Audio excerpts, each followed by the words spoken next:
Hi friends, उन्हाळा खूप कडक आहे, त्याच्यामुळे थंड खावंसं वाटतं आणि थंड प्यावंसं देखील वाटतं. आणि आंब्याचा सीझन सुरू झालेला आहे, त्यामुळे ज्यांना हापूस आंबा आवडतो त्यांच्या घरी तर पेट्या यायला सुरुवात झाली असेल. आमच्या शौर्याला रत्नागिरी हापूस खूप आवडतो. बाजारात आंबा आला की पहिली पेटी आमच्या घरी असते. तर पहा, त्याच पेटीतील 2 आंबे उचलले आणि त्याचा पल्प काढून घेतलेला आहे.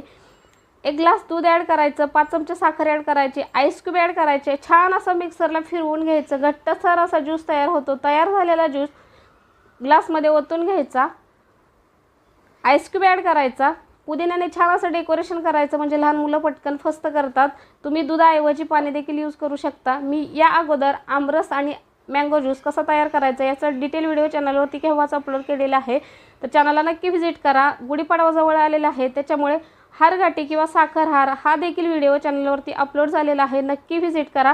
व्हिडिओला नक्की लाईक करा आणि चॅनलला सबस्क्राईब करा.